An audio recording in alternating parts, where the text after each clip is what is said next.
Información precisa, completa, veraz, objetiva e independiente. Directo a tu pantalla. Radio Caracas Radio presenta Voz de América. Hacer frente al COVID-19 se ha vuelto un drama complejo de sobrellevar para familiares de quienes resultan enfermos de gravedad en Venezuela. La escasez de oxígeno que se registra en diversas ciudades como Acarigua o Barquisimeto, a unos 400 kilómetros al oeste de Caracas, es una de las tantas dificultades. Aún teniendo los recursos para costear una clínica privada donde se pagan más de $1.700 diarios por un paciente en terapia intensiva, no hay garantía de oxígeno, como cuenta Josefa, quien tuvo que trasladar a un familiar a otra clínica privada cuando la llamaron para anunciarle que el oxígeno en ese centro clínico estaba por agotarse. De verdad que los momentos más difíciles que he vivido, conseguimos a través de unos amigos trasladarlo a otro centro de salud que sí nos estaban garantizando el oxígeno. Pero además, Josefa agrega que el centro de salud al que fue trasladado es más retirado de su hogar y la escasez de combustible complica la situación a la hora de atender cualquier requerimiento para su familiar. Tienes que hacer una cola de por lo menos 8 o 10 días para poder surtir un 40 litros, 30 litros de gasolina. Ricardo padeció COVID-19 varios meses atrás, luego comenzó a repartir oxígeno a domicilio para generar ingresos extra y ayudar a otros, y asegura que parte de la escasez es consecuencia de presiones del gobierno a empresas productoras. Supuestamente para los centinelas, los centros centinela y hospitales públicos del Estado. Por eso viene el déficit de oxígeno para las personas que puedan adquirir el oxígeno pago. En tanto, trabajadores sanitarios continúan exigiendo que los centros de salud sean dotados de los suministros necesarios para continuar haciendo frente a la pandemia. Carolina Alcalde, Voz de América, Caracas. América Latina empezó a recibir las vacunas donadas por Estados Unidos a través del sistema internacional COVAX y la directora de la Organización Panamericana de la Salud, Carissa Etienne, mostró su profundo agradecimiento al gobierno estadounidense y aseguró que esta generosa contribución marcará la diferencia para los países que están sufriendo dificultades extremas debido a las infecciones y muertes continuas por COVID-19. La doctora Etienne celebró la donación de 14 millones de vacunas de la administración de Joe Biden para Latinoamérica y que se destinarán a los países más afectados por la pandemia, entre los que se encuentran Argentina, Colombia, Perú, Ecuador, Bolivia, Uruguay, Guatemala, El Salvador y Honduras. Este último ya recibió 1.500.000 dosis de la vacuna desarrollada por Moderna y que contribuyen a erradicar la enfermedad en el país centroamericano. La doctora Etienne se mostró optimista y dijo que espera que el apoyo de Estados Unidos, España, Canadá y otros sirva de ejemplo para el resto de naciones desarrolladas y que así la generosidad de los que más tienen contribuya al bienestar de aquellos que cuentan con menos recursos económicos, pero continuó recordando a la comunidad la importancia de recibir el antídoto. Cuando sea el momento para vacunarse, acepte lo que está a su alcance y no demore la vacunación. Es la mejor manera para protegerse a usted mismo y a su comunidad. Esto también quiere decir que si su vacuna requiere de 2 dosis, debe recibir esta segunda dosis en el momento en que esté programada para asegurarse de obtener la mejor protección posible.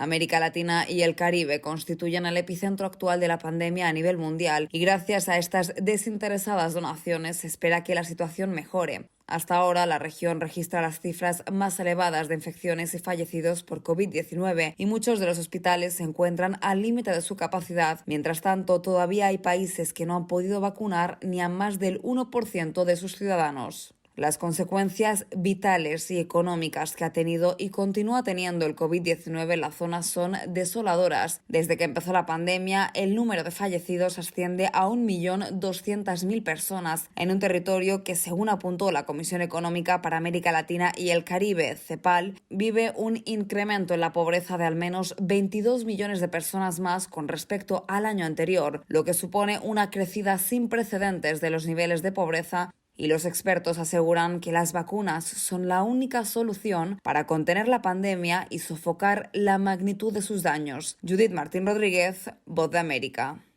La costa oeste de los Estados Unidos está experimentando temperatura récord en medio de la sequía, una indicación de cambios a largo plazo en el clima, según expertos, quienes además auguran una temporada de incendios muy fuerte en esta parte de la nación. Ya son más de 50 grandes incendios los que están ardiendo en el oeste del país, incluyendo California, que tuvo su peor temporada de incendios en la historia reciente y que se registró en el 2020. El presidente Joe Biden sostendrá esta semana una reunión con los gobernadores, funcionarios de emergencia y otras autoridades de esta parte del país para hablar sobre el problema. Pero esta situación va más allá, pues algunas de las reservas de agua más importantes del oeste estadounidense, como el lago Oroville o el lago Mead, han llegado a sus mínimos históricos, lo que ha comprometido la generación de energía en estados como Nevada o Arizona, donde las temperaturas están superando los 100 grados Fahrenheit. Asimismo, ciudades como Paradise, que fue destruida por un gran incendio en el 2018, ya se encuentra preparada, pues los bomberos de esta ciudad creen que esta será una temporada muy fuerte, y el jefe de bomberos del condado Butte dijo: La humedad que hay en la vegetación es extremadamente baja para esta época del año, lo que significa que nuestro potencial para una temporada de incendios de larga duración está ahí. Las autoridades advierten que la mayoría de los incendios forestales son provocados por personas o por rayos, pero las condiciones de calor y poca humedad en el ambiente, como las de estos días, hacen que ese peligro sea mayor. Al ser consultada sobre este tema, Susan Pritchett, ecologista de incendios de la Universidad de Washington, destacó: Hemos tenido vegetación acumulada hasta un punto en el que ahora hay mucho combustible para quemar en estos paisajes. Al mismo tiempo, estos lugares se están secando con el cambio climático. Asimismo, los expertos advierten que el control de las emisiones de carbono puede ralentizar el proceso, pero en partes como el oeste de los Estados Unidos probablemente sea demasiado tarde para detener el cambio climático. Héctor Contreras, Voz de América, Washington. Alrededor de 1,5 millones de dosis de vacunas contra el COVID-19 de la farmacéutica Moderna que Estados Unidos donó a Honduras serán aplicadas a partir de este miércoles a través de una nueva jornada de vacunación a sectores priorizados en el país. Harry Bock, coordinador de la región sanitaria de la salud, explicó que las dosis ya se encuentran en el Almacén Nacional de Biológicos para su distribución a los distintos departamentos en Honduras mediante un plan de aplicación, y más de 800,000 personas esperan ser inmunizadas, implicando un apoyo a la recuperación de la economía. Pero además de eso, vamos a inmunizar a todos los locatarios de todos los mercados de Tegucigalpa, van a los de las aduanas, a gasolineras y a mercaditos pequeños para un total de 8,000. O sea que de esas 101,000 dosis las comenzamos a vacunar lo que es el 30 de este mes. Este donativo fue entregado por la encargada de negocios de la Embajada en los Estados Unidos en Honduras, Colin Hoey, quien señaló los efectos que se esperan en el campo de la salud y la economía. Esta donación de vacunas ofrecerá un apoyo para la salud de los hondureños y hondureñas, para que continúen avanzando hacia la recuperación de sus medios de vida. Por su parte, el presidente de Honduras, Juan Orlando Hernández, agradeció el apoyo del gobierno de los Estados Unidos.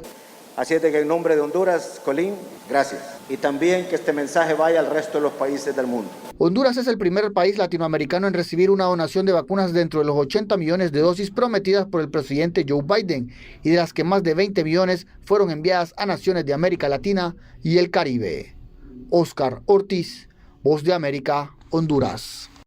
Luego de 6 meses de la posesión del presidente estadounidense Joe Biden, finalmente se concretó la conversación con su homólogo de Colombia, Iván Duque. La comunicación telefónica se había mantenido en espera ante el distanciamiento que creó el respaldo que el gobierno Duque y su partido político ofrecieron a Donald Trump en la pasada campaña presidencial. El presidente Biden se comprometió con Colombia a entregar esta misma semana 2.500.000 vacunas de Johnson & Johnson y reafirmó, según expresó el presidente Iván Duque, su respaldo a la democracia en la región, la lucha contra el terrorismo y el apoyo a las políticas de reactivación económica. Esa conversación también reafirma cómo los servidores públicos de dos naciones hermanas pueden trabajar con propósitos y con propósitos comunes, guiados por construir una mejor sociedad. Duque afirmó que su homólogo estadounidense manifestó su compromiso en lograr que Venezuela tenga elecciones libres, así como expresó su respaldo a la protesta pacífica como derecho, pero también a la acción legítima de la fuerza pública cuando se generan actos de vandalismo. Por su parte, el recién designado embajador de Colombia en Washington, Juan Carlos Pinzón, aseguró que el presidente Biden expresó su solidaridad con el mandatario colombiano luego del atentado del viernes pasado y manifestó su gran preocupación por estos hechos de terrorismo y ofreció su ayuda para atacar este flagelo. Ofreció todo el apoyo para poder precisamente trabajar, fortalecer la inteligencia y llegarle a quienes cometen semejantes actos de violencia. En la conversación entre los dos mandatarios, mandatarios también se abordó la agenda de cambio climático y Biden expresó su respaldo a la política ambiental colombiana. Manuel Arias Naranjo, Voz de América, Colombia. El colectivo de derechos humanos Nicaragua Nunca Más denunció al gobierno del presidente Daniel Ortega de ejecutar una persecución contra miembros de la familia del mártir de las libertades públicas Pedro Joaquín Chamorro Cardenal y de la expresidenta Violeta Barrios de Chamorro, dos de las figuras más emblemáticas de la historia de Nicaragua, reconocidas por enfrentar a la dictadura somocista y por facilitar el tránsito a la paz, poniendo fin a la guerra entre sandinistas y contrarrevolucionarios. El señalamiento ocurre luego del arresto de Pedro Joaquín Chamorro Barrios, el hijo mayor de la pareja, 23 días después del arresto de su hermana Cristiana, precandidata a la presidencia del país, mientras el otro hermano, Carlos Fernando, decidió marchar al exilio por segunda vez en los últimos 3 años por una amenaza de captura en su contra. Gonzalo Carrión, abogado y defensor de derechos humanos, señaló: la familia Chamorro en este año electoral tiene una persecución exactamente premeditada, selectiva y con descargar odio. Por su parte, el periodista Carlos Fernando Chamorro denunció que el Ejecutivo pretende fabricar presuntos crímenes y delitos penales contra los ciudadanos que demandan elecciones libres. En tanto, la vicepresidenta y primera dama de Nicaragua, Rosario Murillo, ha expresado en varias ocasiones la posición del gobierno respecto a la familia Chamorro. A esa casta que cree que merece corona de espinas le pusieron al pueblo de Nicaragua, esta casta entreguista, aprovechada y saqueadora. Las detenciones de opositores se dan a menos de 4 meses y medio de las elecciones generales de Nicaragua. Daliano Caña, Voz de América, Nicaragua. El proceso de vacunación en Guatemala está habilitado actualmente para personas mayores de 50 años y quienes aún no entran en ese rango están buscando otras alternativas, como la que ofrece México, que fue confirmada por el secretario de Relaciones Exteriores, Marcelo Ebrard, en su visita a Guatemala hace unos días. Pueden llegar a vacunarse, pero necesitan avisar a través de su embajada. Muchas personas que están en México, que son de origen guatemalteco, los hemos vacunado igual. Principalmente para quienes viven en la región occidental, esta opción se ha vuelto una realidad. José Luis Siguil tiene 49 años y viajó durante 3 horas hacia la frontera junto a su esposa y después de cruzar otra media hora para un centro de vacunación en Tapachula, donde recibió la vacuna AstraZeneca. Asegura que decidió ir después de enterarse a través de redes sociales que la vacunación estaba abierta para extranjeros.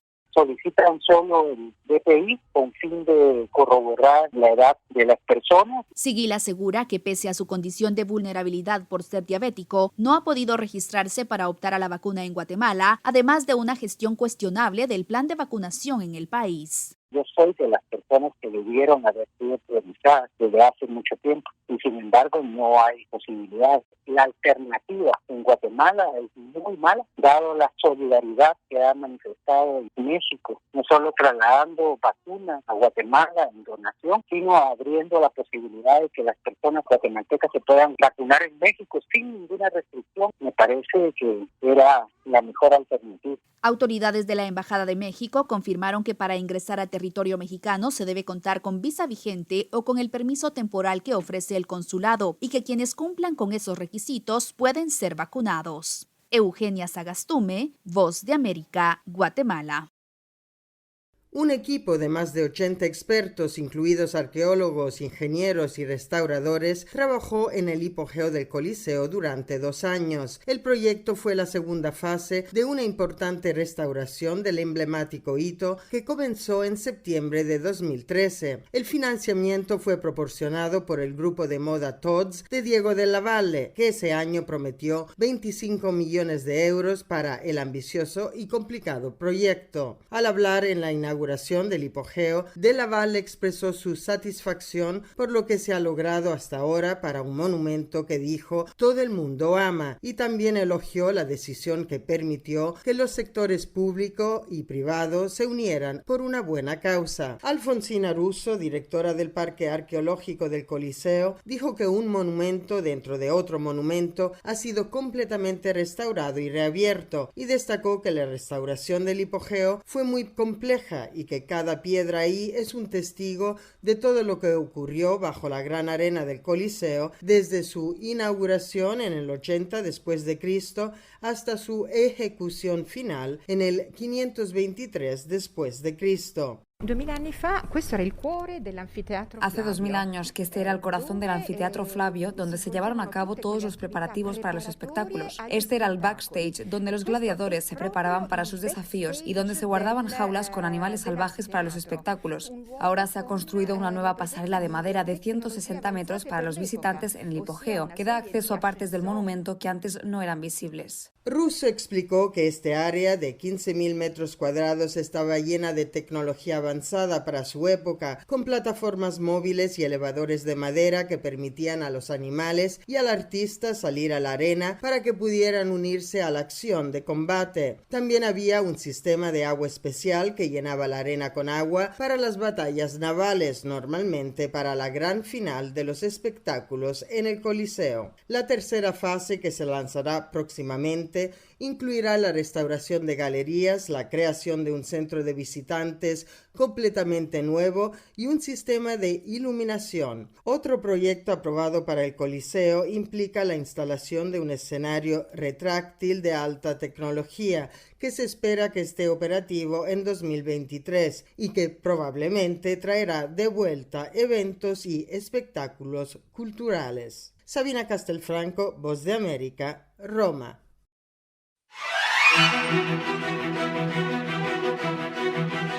Cordiales saludos a nuestra audiencia desde Washington. Soy John F. Burnett y hoy en Conversando con la Voz de América abordamos el tema de cómo en un libro se pueden retratar 30 siglos de la historia de los libros y con esto conectarla emocionalmente con lectores. Sobre este tema, nuestro colega Alonso Castillo entrevista a la escritora Irene Vallejo sobre su libro El infinito en un junco, ganador del Premio Nacional de Literatura en España 2020 en su modalidad de ensayo. Bueno, quizá el primer momento estelar es la invención del alfabeto, el momento en el que ya no hace falta pertenecer a una casta privilegiada para poder leer y escribir, y entonces empieza la democratización de la lectura, de los libros y del conocimiento. Pues al fin el conocimiento, el saber, es una forma de poder. Y me parece muy importante, ¿no?, haber conseguido describir todo lo que existe en una veintena de signos. Eso me parece como casi rozar lo mágico, ¿no? Y después la Biblioteca de Alejandría, ¿no? Ese lugar mítico, legendario, donde intentaron reunir todos los libros del mundo, ¿no? Y todas las aventuras que circundan ese proyecto, los jinetes misteriosos que lanzaron a buscar libros por todos los rincones del mundo conocido, los sabios que investigaban en aquella biblioteca, el proyecto de traducir todo lo que se había escrito hasta ese momento, ¿no? Y yo creo que allí está la primera semilla de Internet, ¿no? Internet vendría a ser como la emanación y la universalización de aquella idea de la Biblioteca de Alejandría. Fascinante. El infinito en el junco está conectando con millones de lectores en distintos idiomas alrededor del mundo, y ahí radica que has tocado las fibras emocionales y también intelectuales. ¿Cuál fue este motor creativo para ejecutar estas ideas de conocimiento a través del tiempo que has logrado ganar en este libro? Bueno, yo tenía el deseo de contar la historia del libro casi para que se leyera con el placer de una novela, hacer honor a lo maravillosa y fascinante que es la literatura, para contar lo que oculta este pequeño objeto cotidiano al que prestamos poca atención como tal, pero que guarda detrás de sí todas esas aventuras, esos peligros, tanta gente que se ha sacrificado o que ha corrido riesgos para conseguir que libros perseguidos lleguen hasta el futuro. Y quería que todo eso llegase a los lectores, que supieran lo que había detrás de los libros que tocan, que acarician, que abren, incluso detrás de los libros electrónicos, que son la última fórmula que hemos encontrado para transmitir las palabras a través de la luz. Y entonces yo quise que fuera sobre todo una lectura placentera y contar algo distinto a la habitual épica del combate, de la conquista, del imperialismo, ¿no? Es la épica del conocimiento, de cómo lo hemos transmitido y cómo lo hemos conquistado. Y allí los protagonistas no son guerreros, sino son personas muchas veces anónimas que desde las bibliotecas rurales, desde las librerías, desde las pequeñas comunidades, en las familias, han luchado para que las palabras, para que la cultura, para que los horizontes que nos abren los libros, pues pudieran expandirse cada vez más. Y creo que esa es una bella historia de un gran logro colectivo y creo que además tiene ese aliento aventurero y épico que es lo que hace que yo creo que conecte emocionalmente con los lectores, ¿no? Que hay todo un mosaico de pequeñas historias, de personajes, de perfiles que creo que son un descubrimiento. Yo creo que la literatura durante la pandemia ha sido uno de nuestros más fieles compañeros y nos ha permitido, sin movernos de nuestros hogares, viajar al exterior, tener un mundo fuera, ¿no? Una posibilidad de salir al exterior y relacionarnos con otras ideas, salir de las espirales de la obsesión, del miedo y de la angustia. Y yo creo que allí ha triunfado el libro porque es un objeto muy sencillo, muy próximo, cotidiano, lo podemos tener en nuestro hogar y al mismo tiempo nos permite algo que yo describo en El infinito en un juego, que es estar en dos dimensiones temporales al mismo tiempo. Era Irene Vallejo, escritora y Premio Nacional de Literatura 2020 en España, y cómo la pandemia reveló la acogida que ofrece la literatura en momentos de incertidumbre. Esto fue Conversando con La Voz de América.